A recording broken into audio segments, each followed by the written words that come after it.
Minha noiva quer um acordo pré-nupcial do nada depois de 5 anos. Me sinto traído e perdido. Olha, eu nunca pensei que estaria aqui, digitando freneticamente no meu celular às 3 da manhã, mas aqui estou. Preciso de ajuda. Sinto como se o chão tivesse sumido debaixo dos meus pés, e tudo que eu conheci estivesse virando pó. Eu e a Júlia estamos juntos há 5 anos. 5 anos inteiros. A gente se conheceu num desses encontros desastrosos que um amigo em comum armou, e olha, foi uma comédia. Ela derramou vinho na minha camisa, eu tropecei na cadeira. Mas a gente riu. E, de alguma forma, aquilo virou o começo de tudo. Nos primeiros anos, era aquele tipo de relacionamento que parecia coisa de filme. Viagens de fim de semana, noites em claro falando sobre sonhos e medos, e aquela sensação de que, finalmente, eu tinha encontrado minha pessoa. E não foi sempre perfeito, claro. Tivemos nossas brigas. Discussões bobas sobre quem deixava a toalha molhada na cama, sobre quem tinha que lavar a louça depois de um jantar. Mas sempre voltávamos um para o outro. Há um ano, eu pedi a Júlia em casamento. Naquele mesmo restaurante onde nos conhecemos, com direito a uma garrafa de vinho que, dessa vez, ficou na taça. Ela chorou, disse sim, e eu achei que esse seria o início do nosso felizes para sempre. Mas agora, eu não sei mais o que pensar. Tudo começou há 3 semanas. Estávamos deitados no sofá, assistindo uma série qualquer, quando ela pausou do nada e me olhou. Precisamos conversar sobre uma coisa importante. Meu coração deu um pulo, sabe? É o tipo de frase que ninguém quer ouvir. Mas eu me sentei e esperei. Eu acho que deveríamos assinar um acordo pré-nupcial. Eu ri. Achei que era uma piada. Mas o rosto dela estava sério, o que só me deixou mais confuso. Tá brincando, né? Não estou. E foi como se alguém tivesse jogado um balde de água gelada em mim. Uma sensação estranha, como se o ar tivesse ficado mais pesado. Perguntei de onde isso tinha vindo. Em 5 anos, nunca tínhamos falado sobre isso. Nem uma única vez. E agora, do nada, ela quer um acordo? Ela disse que não era nada pessoal. Que era apenas uma medida de segurança. Que ela tinha lido sobre casais que se amavam, mas que acabavam se destruindo em divórcios complicados. E que o acordo era só uma forma de proteger o que cada um tinha antes do casamento. O problema é que, eu não tenho nada. Quer dizer, eu tenho meu emprego, meu carro, minha pequena economia que eu estava juntando para o casamento. Mas comparado a ela? Júlia tem um apartamento que herdou dos pais, uma poupança que vem de uma empresa da família. Eu sempre soube disso, mas nunca me importei. Nunca vi como uma diferença. Mas agora, parece que isso é tudo o que importa. Eu disse que aquilo me machucava, que parecia que ela não confiava em mim. Ela me garantiu que não era isso, que era apenas pragmático. Que a gente tinha que ser maduros. Maduros. Passei os últimos dias tentando entender o que está acontecendo. Sabe quando você olha para alguém e, de repente, parece que não a conhece mais? É isso que eu sinto agora. Na semana passada, tentei conversar de novo. Perguntei se era alguma coisa que eu tinha feito, se ela estava com medo de eu estar com ela por causa do dinheiro. Ela negou. Me chamou de paranoico. Mas como eu não seria? A mulher que eu planejava passar o resto da minha vida agora está me tratando como se eu fosse um risco. E o pior é que eu não consigo mais olhar para ela do mesmo jeito. Quando ela me abraça, eu fico rígido. Quando ela fala sobre o casamento, eu só penso no maldito papel que ela quer que eu assine. Eu não sei o que fazer. Uma parte de mim quer ceder, assinar, fingir que nada disso importa.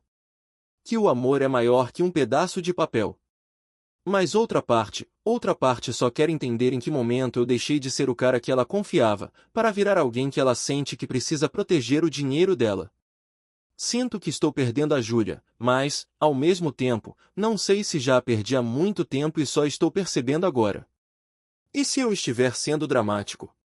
Será que eu deveria simplesmente assinar e seguir em frente? Mas e se isso for o começo de algo muito maior? Eu realmente não sei o que fazer. Os dias que se seguiram foram um verdadeiro inferno. Júlia pareceu sentir a tensão entre nós, mas ao invés de tentar resolver, ela simplesmente começou a se afastar. Nosso apartamento, que sempre foi nosso refúgio, agora parecia um campo minado. Cada conversa era uma tentativa tensa de agir como se tudo estivesse normal, mas nós dois sabíamos que não estava. Eu ia para o trabalho com aquele nó constante no estômago, e voltava para casa sem vontade de entrar. Até o cheiro do perfume dela, que sempre me deixava feliz, agora me lembrava do assunto que eu não conseguia esquecer. Em uma noite, decidi que precisava de conselhos. Liguei para o meu amigo Daniel, o cara que sempre teve opinião para tudo. Depois de ouvir minha história em silêncio, ele soltou uma risada curta. Olha, cara, eu entendo que você está magoado. Mas pré-nupcial é meio que o padrão hoje em dia, né? Ela só está sendo prática. Prática? Minha voz saiu mais alta do que eu esperava. A gente tá falando de casamento, não de uma negociação comercial.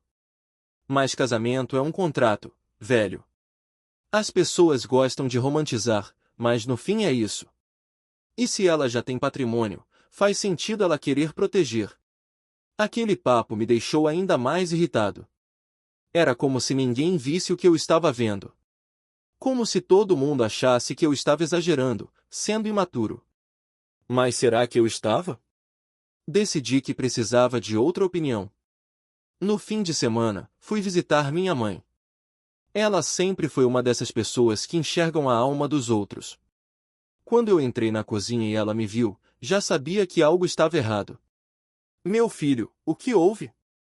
Você tá com uma cara péssima. Eu sentei, respirei fundo e contei tudo. Cada detalhe. Desde o pedido de casamento até a fatídica conversa do pré-nupcial. Ela me ouviu, sem me interromper, e depois ficou em silêncio por um tempo. Quando finalmente falou, foi como se ela tivesse lido meus pensamentos. Eu entendo seu sentimento, meu filho.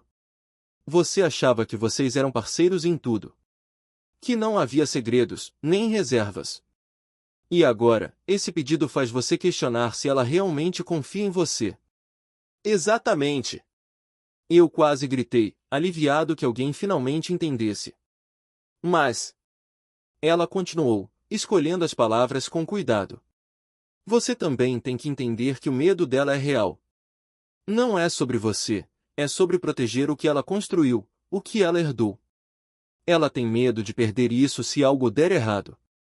Não significa que ela não te ama. Mas então por que eu me sinto como se ela estivesse me vendo como uma ameaça? Porque o orgulho machuca. E o amor é frágil quando o orgulho entra no meio. Saí da casa da minha mãe me sentindo um pouco melhor, mas ainda confuso. Ela tinha razão em parte, mas o que eu fazia com a dor, com a sensação de traição? Quando voltei para o apartamento, Júlia estava na sala, o rosto fixo no celular. Nem levantou o olhar quando eu entrei. A distância entre nós era quase palpável. Decidi que não podia continuar assim. Que precisávamos resolver aquilo. Naquela noite, sentei ao lado dela e respirei fundo. Júlia, a gente precisa conversar. De verdade. Ela suspirou, como se estivesse esperando por isso. Eu sei. Também estou cansada desse clima. Eu tentei explicar como me sentia. Que o pré-nupcial não era apenas um documento para mim, mas um símbolo de que ela não confiava em mim.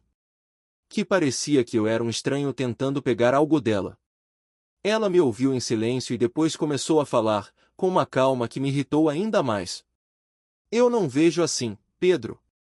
Eu só quero ter certeza de que, se algo der errado, nós dois sairemos da mesma forma que entramos. Você não entende que eu estou protegendo a nós dois? Mas proteger de quê? De mim. Ela balançou a cabeça. Não é de você. É da possibilidade de que as coisas mudem. As pessoas mudam, Pedro. O amor muda. Aquela frase me atingiu como um soco. O amor muda? É isso que você acha? Que nosso amor vai mudar? Eu não sei, Pedro. E é isso que me assusta. Porque todo mundo acha que vai durar para sempre, até que não dura. O silêncio que se seguiu foi sufocante. Fiquei olhando para ela, tentando reconhecer a mulher que eu amava, mas tudo que eu via era uma estranha com medo. Então é isso? Eu perguntei, me levantando. Você acha que a gente vai acabar? Eu não quero que acabe, Pedro. Mas eu não posso fingir que não existe essa possibilidade. Eu não consegui responder. Simplesmente peguei meu casaco e saí. Andei sem rumo pelas ruas, o ar frio da noite batendo no meu rosto, enquanto eu tentava entender em que momento nosso relacionamento tinha se transformado nisso. Será que eu estava sendo ingênuo? Será que o amor é mesmo algo tão frágil, tão condicionado a garantias e medos? Sentei em um banco de praça e fiquei olhando as luzes da cidade.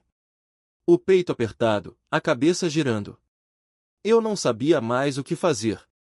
Mas sabia que não podia continuar vivendo nessa incerteza. A noite na rua foi fria e longa. Quando voltei para casa, Júlia já estava dormindo, ou fingindo estar. Eu me arrastei para o sofá, enrolei-me em uma coberta e tentei dormir. Mas o sono não veio. No dia seguinte, o clima continuava o mesmo. Dois estranhos dividindo o mesmo espaço, evitando se olhar por muito tempo, trocando apenas frases essenciais. Meu coração pesava como uma âncora, e eu me pegava encarando as fotos nossas espalhadas pela sala. Momentos que pareciam de outra vida. Durante o trabalho, eu mal conseguia me concentrar. Passei o dia olhando para a tela do computador, o cursor piscando, mas nada fazia sentido. Meus colegas tentaram puxar conversa, mas eu não tinha energia para fingir que estava bem. Foi então que recebi uma mensagem de Júlia. Podemos conversar hoje à noite? Sem brigar. Por favor. Li aquela mensagem umas 10 vezes. Uma parte de mim queria ignorar, queria fugir. Mas a verdade é que eu ainda a amava. Por mais magoado que eu estivesse, a ideia de perdê-la me assustava mais do que qualquer coisa. À noite, quando cheguei em casa, ela estava na mesa da cozinha, 2 xícaras de café já servidas. Um sinal claro de que ela estava tentando, e eu me agarrei a isso. Ela começou falando. Explicou que o pré-nupcial não era uma ideia que surgiu do nada. Que, na verdade, tinha sido algo que ela vinha pensando há meses. Uma amiga dela havia passado por um divórcio complicado, cheio de brigas e disputas por bens, e aquilo a deixou assustada. Eu te amo, Pedro. E eu quero casar com você. Mas não posso ignorar que as coisas podem mudar. E se mudarem, eu quero que a gente saia disso de uma forma justa. Justa para quem? Eu perguntei, tentando não soar agressivo. Para nós dois. Eu sei que parece que estou tentando me proteger de você, mas não é isso. Eu só não quero que o dinheiro se torne um problema. Que a gente se machuque ainda mais no futuro, caso algo dê errado. Você acha que vai dar errado? Ela hesitou. Eu não quero que dê. Mas eu não sou ingênua de fingir que isso não é uma possibilidade. Aquilo doeu. Uma parte de mim queria gritar, queria dizer que se ela já estava pensando em fracasso, então para que casar? Mas outra parte entendia. Não gostava, mas entendia. Respirei fundo e perguntei. Mas você entende como isso me faz sentir? Como se você estivesse me tratando como um oportunista. Como se eu só quisesse seu dinheiro. Eu entendo, Pedro. Juro que entendo. Mas não é isso. Não é sobre você. É sobre segurança. Segurança. Que ironia, né? Porque desde que você falou desse acordo, eu não me sinto seguro em nada. Nem no nosso relacionamento. Ela baixou o olhar, e eu senti um aperto no peito. Eu não queria machucá-la. Mas eu também estava machucado. Ficamos em silêncio por um tempo, cada um perdido em seus pensamentos. Até que eu perguntei. E se eu não assinar? Ela mordeu o lábio. Eu não sei. Você se casaria comigo sem o pré-nupcial? Ela não respondeu de imediato. Aquele silêncio foi como uma faca. Eu acho que não. Aquilo foi o suficiente. Me levantei da mesa, meu coração disparado. Então o que a gente tem? Isso é amor para você? Uma negociação. Pedro, não é assim. Eu só quero ser realista. Realista? Realista é que você não confia em mim. E talvez eu deva parar de fingir que isso não está me destruindo. Eu saí. Dessa vez não só para dar uma volta. Peguei o carro e fui para a casa do Daniel. Quando cheguei, ele abriu a porta e, ao me ver, já sabia. Ela não voltou atrás, né? Não. E talvez eu também não consiga voltar. Os dias que se seguiram foram um borrão. Eu fiquei na casa do Daniel, tentando entender o que fazer. Júlia mandou algumas mensagens, todas educadas, todas frias. Podemos conversar. Eu não quero que a gente termine assim. Por favor, me responde. Mas eu não conseguia responder. Porque eu não sabia o que dizer. Meu peito doía. A saudade dela era quase física. Eu me pegava olhando para o celular, esperando uma mensagem diferente. Algo que me fizesse acreditar que isso era apenas um pesadelo, que a Júlia que eu amava ainda estava ali, em algum lugar. Daniel tentou me animar. Disse que talvez fosse melhor assim, que eu merecia alguém que me quisesse pelo que eu era, e não com medo de perder dinheiro. Mas não era tão simples. Eu não estava com raiva, eu estava vazio. Eu sabia que precisava resolver aquilo. Que não podia passar a vida me escondendo na casa do meu amigo, esperando que o tempo apagasse a dor. Então, depois de 4 dias, decidi que precisava encarar isso. Voltei para o apartamento que ainda era nosso. Júlia estava lá, sentada no sofá, com o olhar perdido. Quando ela me viu, os olhos dela se encheram de lágrimas. Pedro! Eu não posso mais viver assim, Júlia. Ou a gente resolve isso, ou eu vou embora de vez. Ela começou a chorar, mas eu me mantive firme. Eu precisava entender o que ainda existia entre nós, se é que ainda existia algo. Eu te amo, Pedro. Eu amo mesmo. Mas eu não posso abrir mão do pré-nupcial. Então você já fez sua escolha. Eu só não quero que a gente se machuque ainda mais no futuro. É tão errado querer me proteger. Não é errado querer se proteger. Mas é errado se proteger de quem você diz que ama. Eu senti o chão sumir debaixo dos meus pés enquanto eu dizia aquelas palavras. Ela continuou chorando, mas eu sabia que não havia mais nada a dizer. Eu me virei, peguei algumas roupas e saí. Deixei as chaves na mesa da entrada e fechei a porta atrás de mim, sem olhar para trás. Dessa vez, não havia dúvida. Nosso amor havia se transformado em uma negociação. E eu não estava disposto a negociar o que eu sentia. Os dias depois da separação foram um pesadelo lento e doloroso. Fiquei mais tempo na casa do Daniel do que deveria. Ele era um bom amigo, mas eu sabia que estava abusando da hospitalidade dele. E, mais do que isso, eu sabia que estava fugindo da minha própria vida. A cada manhã, acordar era como levar um soco. A primeira coisa que vinha à minha mente era a Júlia. O rosto dela, o sorriso que eu tanto amava, agora manchado pela memória daquela última conversa. Eu me pegava pensando em como as coisas poderiam ter sido diferentes. Se eu tivesse reagido de outra forma? Se tivesse aceitado o acordo? Mas toda vez que essa ideia surgia, outra voz na minha cabeça gritava que isso não era certo. Que o problema não era o papel em si, mas o que ele representava. O medo dela, a desconfiança. A visão dela de que o amor era algo que precisava ser protegido, como um bem frágil prestes a quebrar.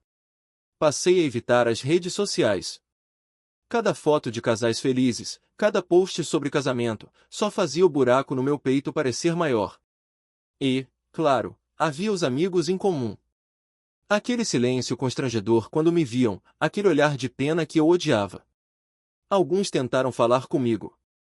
Até mesmo a Carla, a melhor amiga da Júlia, me mandou mensagem. Pedro, eu sei que você está magoado. Mas tenta entender o lado dela. Ela passou por muita coisa na vida. Como se eu não soubesse disso. Eu conhecia a Júlia melhor do que ninguém. Eu sabia dos traumas, dos medos, das inseguranças. Mas nada disso justificava transformar nosso amor em uma questão de contratos e garantias. Depois de uma semana, decidi que não podia mais ficar no sofá do Daniel. Aluguei um pequeno apartamento. Simples, meio vazio, mas meu. Um lugar para tentar me reencontrar. As noites eram as piores. O silêncio era quase insuportável. Eu deitava na cama, olhando para o teto, e tudo que eu conseguia pensar era na Júlia. No jeito que ela dormia com a mão no meu peito, na risada dela quando eu contava uma piada ruim. Tentei ocupar a mente. Voltei para a academia, comecei a ler livros que estavam acumulando poeira, até tentei cozinhar umas receitas que via no YouTube. Mas nada funcionava. Foi então que, em uma noite qualquer, já com algumas cervejas na cabeça, eu fiz o que sabia que não deveria. Peguei o celular e comecei a escrever uma mensagem para ela. Eu sinto sua falta. Sinto que tudo isso foi um grande mal-entendido. Eu ainda te amo. Será que não podemos tentar de novo? Mas antes de enviar, eu apaguei. Porque, no fundo, eu sabia que isso não era verdade. Não era um mal-entendido. Nós nos amávamos, mas tínhamos visões completamente diferentes sobre o que o amor significava. Ela via o amor como algo que precisava ser protegido. Eu via como algo que precisava ser confiado. Mesmo assim, eu continuava checando o celular, esperando uma mensagem dela. Alguma coisa que me dissesse que ela tinha mudado de ideia, que estava disposta a abrir mão daquela paranoia por nós. Mas a mensagem nunca veio. Em vez disso, fui eu que recebi uma mensagem inesperada. Era da irmã dela, Marina. Pedro, podemos conversar? Preciso te contar algo. Eu não fazia ideia do que esperar, mas aceitei. Nos encontramos em um café perto do meu novo apartamento, e Marina parecia nervosa. Depois de alguns minutos de conversa fiada, ela finalmente soltou. Ela está mal, Pedro. Muito mal. Acho que ela não esperava que você realmente fosse embora. Aquilo me atingiu em cheio. Por um segundo, uma parte de mim quis correr até o apartamento dela, abraçá-la, dizer que tudo ficaria bem. Mas outra parte sabia que isso não resolveria nada. Ela quebrou o orgulho dela, Pedro. Chorou na minha frente, coisa que ela nunca faz. Disse que se sente uma idiota. Que talvez tenha perdido o amor da vida dela por medo. Minha cabeça girava. Uma mistura de alívio, dor e uma raiva que eu não conseguia entender. Mas, então por que ela não fala comigo? Marina suspirou. Porque ela tem medo. Medo de que, mesmo que vocês voltem, isso nunca seja resolvido. Medo de que você nunca perdoe ela por ter colocado o pré-nupcial entre vocês. Eu não sabia o que dizer. Meu peito estava apertado, minha mente em caos. Parte de mim queria correr para os braços dela, mas outra parte gritava que o problema não era tão simples. Que mesmo que voltássemos, aquela diferença continuaria lá, como uma sombra entre nós. Você ainda ama ela, Pedro? Marina perguntou, direta. Eu não precisei pensar. Eu amo. Sempre vou amar. Mas eu não sei se consigo viver com alguém que acha que nosso amor precisa de um contrato. Marina ficou em silêncio, o olhar cheio de tristeza. Eu entendo. Mas, por favor, pensa bem. Porque ela está destruída. Quando voltei para casa, minha cabeça estava um caos. Eu precisava tomar uma decisão. Eu precisava saber se meu orgulho era mais forte que meu amor. Naquela noite, sentei na pequena mesa do meu apartamento e comecei a escrever. Uma carta. Algo que parecia antiquado, mas que me forçava a ser honesto, a colocar meus sentimentos em ordem. Júlia. Eu não sei se você vai ler isso, mas preciso tirar isso do meu peito. Eu nunca quis que as coisas acabassem assim. E, de verdade, eu entendo seu medo. Eu sei que você só queria se proteger. Mas eu também precisava me sentir amado, e não como uma ameaça. O problema nunca foi o dinheiro. Nunca. Foi a ideia de que você via o nosso amor como algo frágil, que precisava de garantias.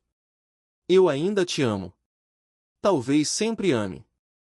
Mas não sei se consigo viver sabendo que você tem medo de mim. Que você acha que eu sou alguém que pode te machucar. Se isso é o que significa ser maduro, então talvez eu ainda seja um menino bobo e sonhador. Mas prefiro ser assim do que viver num relacionamento onde o medo é maior que o amor. Espero que você encontre a paz que procura. Pedro. Asterisco asterisco. Dobrando a carta, eu senti um peso saindo dos meus ombros.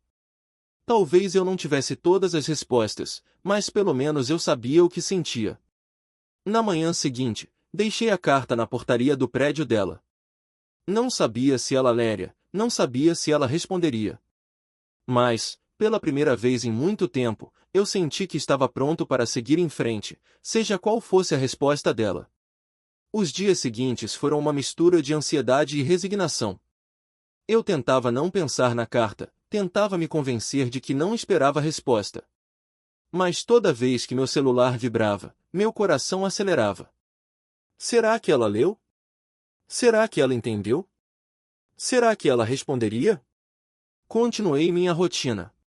Trabalho, academia, noites solitárias no meu pequeno apartamento. Eu estava sobrevivendo, mas não vivendo. Foi então que, em uma noite qualquer, enquanto eu lavava a louça, meu celular tocou. Número desconhecido.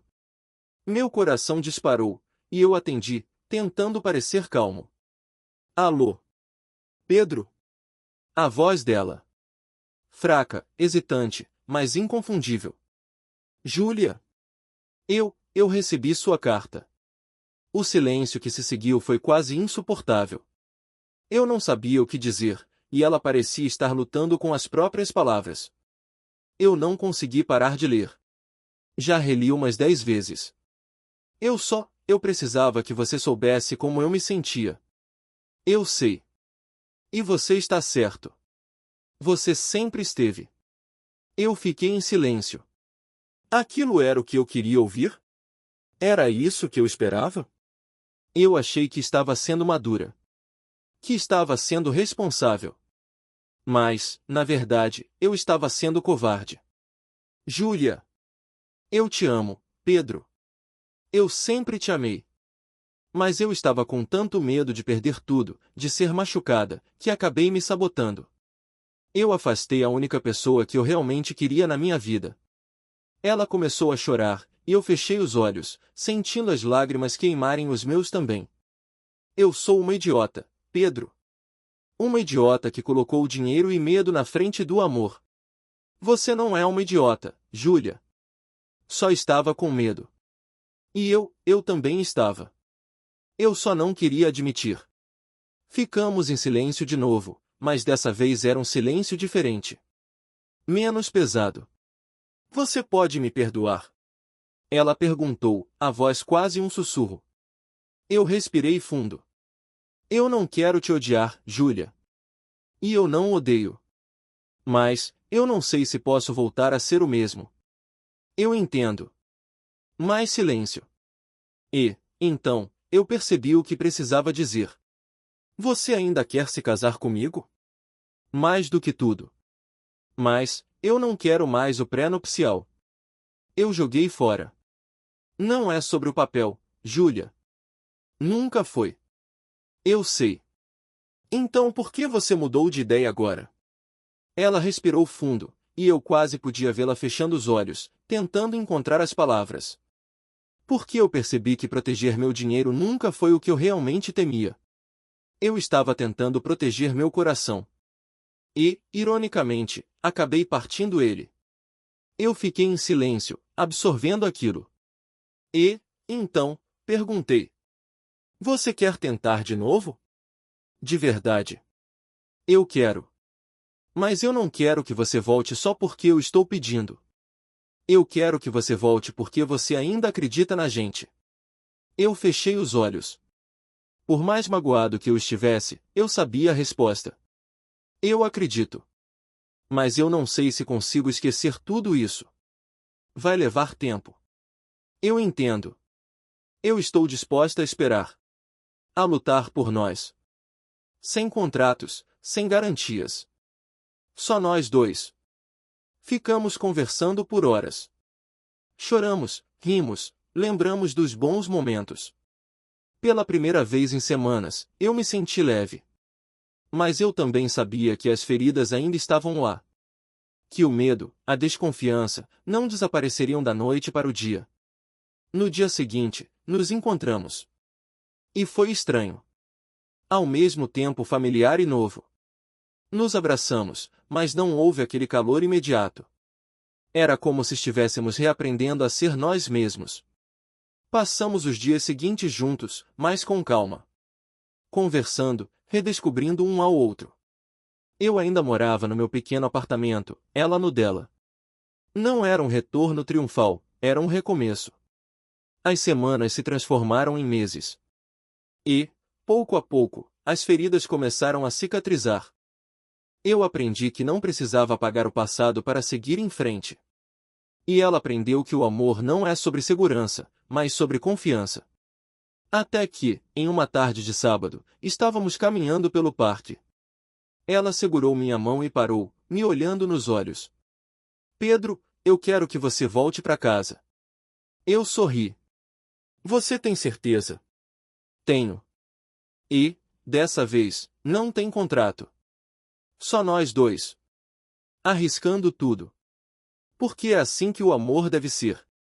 Eu a beijei, e, pela primeira vez em muito tempo, eu senti que tudo estava no lugar certo. Voltamos a morar juntos. Planejamos o casamento novamente, mas dessa vez sem pompa, sem protocolos. Só nós dois, nossas famílias, e nossos amigos mais próximos. E, em um pequeno altar, de frente para ela, eu não precisei de mais nada. Não precisei de garantias, não precisei de promessas vazias. Só precisei dela. Porque o amor é isso. É arriscar. É confiar. É escolher a outra pessoa, mesmo quando o medo tenta te afastar. E, dessa vez, eu sabia que nós dois estávamos prontos.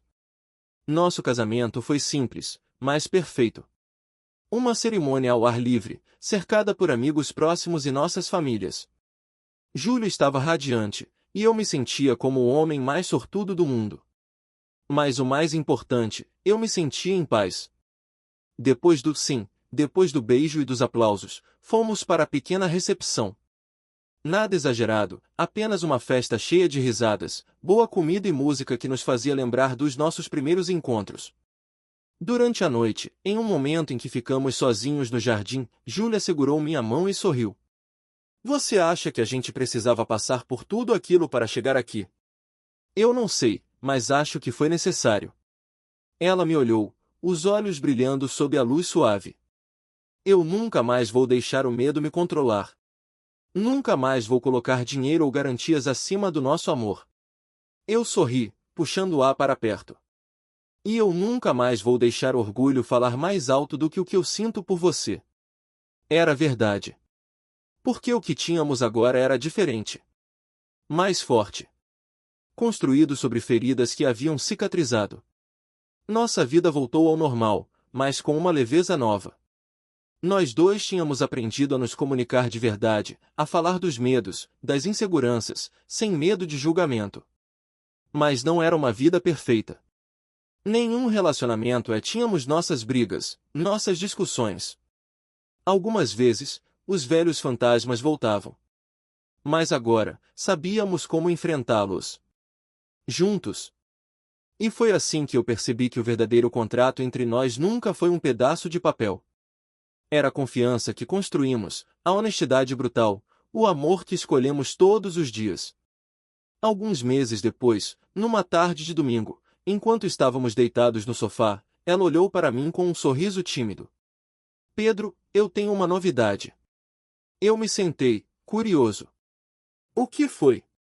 Ela pegou minha mão e colocou sobre a barriga dela. Acho que vamos ser pais.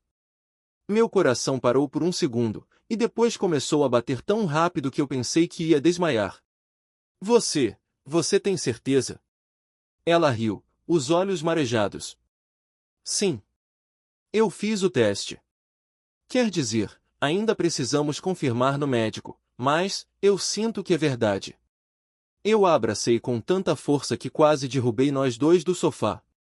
Um turbilhão de emoções tomou conta de mim, alegria, medo, surpresa. Naquele momento, eu percebi que todo o medo, toda a dor, todas as noites sem dormir tinham nos trazido até ali. Eu ia ser pai. E Júlia ia ser mãe. Na consulta com o médico, a confirmação veio, e ver aquele pequeno pontinho piscando na tela do ultrassom foi o momento mais incrível da minha vida. Nossa vida mudou. Começamos a planejar o quarto do bebê, fizemos listas de nomes, discutimos se seria menino ou menina, ela tinha certeza que era menina, e eu apostava em um menino. E, pouco a pouco, eu percebi que o passado finalmente tinha ficado para trás. Que o medo que um dia quase nos separou agora parecia uma lembrança distante. Quando nossos amigos perguntavam como a gente estava tão bem, eu só sorria. Porque a resposta era simples: nós aprendemos que o amor não é um conto de fadas. É uma escolha. Todos os dias. E, em uma manhã ensolarada, enquanto eu segurava a mão de Júlia na sala de parto, essa verdade se tornou ainda mais clara. Ela apertou minha mão com força, o rosto suado, mas determinado. Pedro, eu não consigo. Você consegue, amor. Eu estou aqui. Nós estamos juntos. E ela conseguiu. Nossa filha, Sofia, nasceu saudável, com um chorinho forte que imediatamente encheu a sala. Quando a enfermeira colocou Sofia nos braços de Júlia, eu senti as lágrimas escorrendo pelo meu rosto. Júlia olhou para mim, exausta, mas sorrindo. Ela é perfeita. Eu me aproximei, beijando a testa da nossa filha e depois a de Júlia. Sim, ela é. E você também. Naquela noite, enquanto eu segurava a Sofia nos braços e Júlia dormia ao meu lado, eu finalmente entendi o que o amor realmente era. Não era segurança. Não era garantias. Era isso. Era estar ao lado da pessoa que você ama, mesmo nos momentos mais difíceis. Era lutar, cair, levantar e continuar juntos.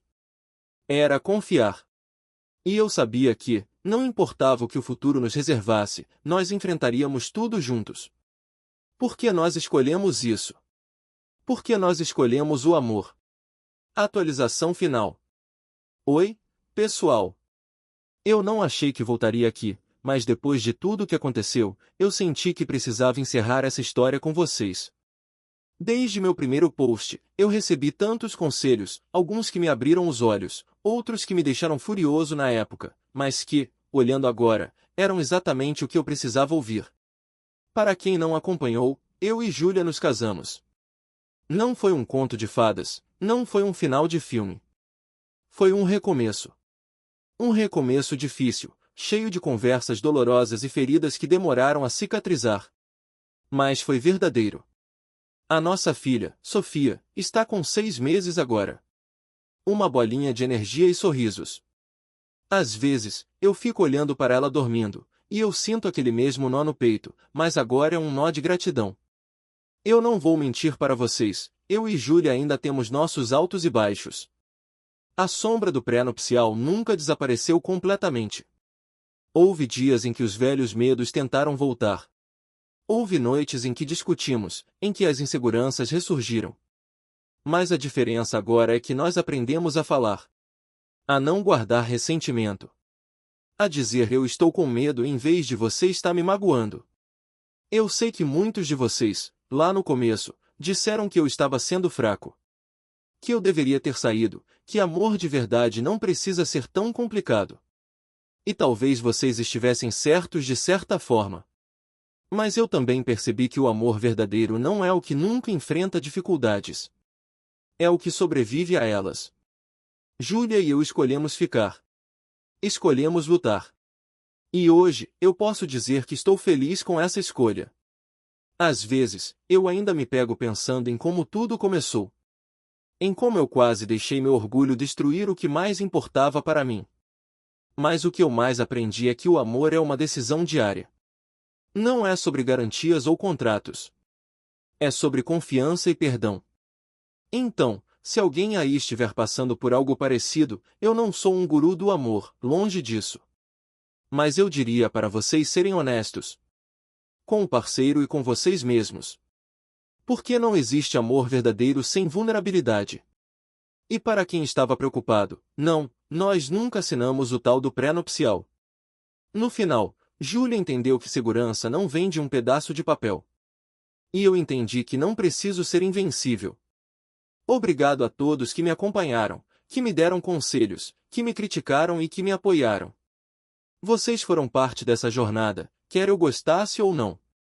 E, de coração, eu desejo que todos vocês encontrem o tipo de amor que vale a pena lutar. Se alguém tiver perguntas, eu estou por aqui.